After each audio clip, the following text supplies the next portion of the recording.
Fat Tony gathered a group of thugs and drove to the Simpson house. Is your husband at home? Marge hurriedly pleaded for mercy, but he had already brought so many people and certainly wouldn't let it go easily. After Homer saw the scene outside the window, he walked toward them fully armed. Perhaps he was doomed today, but he firmly believed someone would carry on his will. Fat Tony would absolutely not have the last laugh. So how did Homer end up at odds with Fat Tony? The story goes back to a week ago. In the hot summer, heat waves swept through Springfield. Homer lay weakly in bed, moaning and groaning. He struggled to tear himself off the bed. Marge? I'm back here. Marge clung to the bed before she could separate from Homer. The elderly lay in the morgue enjoying the cool air. Although they were hot and old, they were still driven out by the doctor. Springfield Elementary School saw attendance rates soar dramatically due to air conditioning installation. Even students who had already graduated came back to attend classes. Every household was trying to find ways to cool down. The mayor even personally came to the nuclear power plant to urge Burns to maintain power supply. Burns was full of confidence. He had even siphoned electricity from the orphanage, so how could there be any problems? But sir, we're at full capacity. One more appliance could overload the system. As the saying goes, what you fear will come to pass. The Simpson family, without air conditioning, was swaying back and forth with the fan. Homer had a bright idea. If they created a winter atmosphere, perhaps it would make them feel cool. Besides, even if they didn't use electricity, others would. Of course, Homer couldn't let others take advantage of this. He plugged in the power. Santa Claus began to sing, but before it could create a winter atmosphere, it collapsed.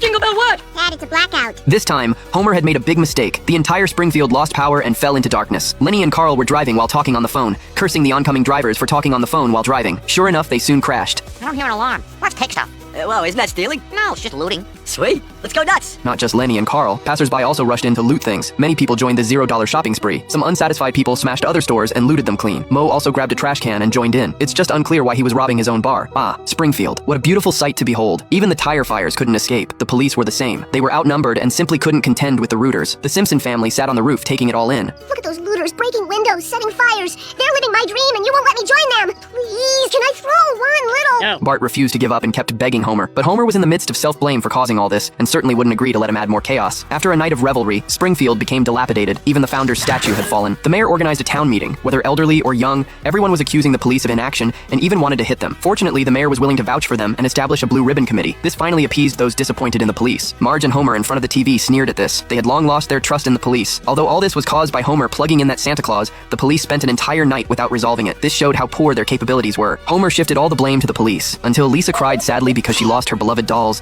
he found his sense of guilt again. So he personally came to the crime scene to sketch the suspect's portrait. But the suspect he drew turned out to be Bart, because he clearly wanted to participate last night, but now he was calmly eating an apple. He must have fulfilled his wish. Lisa helplessly interrupted Homer's speculation and told him to find clues. Unexpectedly, he actually found a hat on the tree branch outside the window. Homer found the store that sold this hat to inquire about customer information. Coincidentally, Jimbo came to buy a hat at that moment. Normally his hat never left his head. Why didn't he have a hat now? Sure enough, he was the doll thief. You're going to juvie.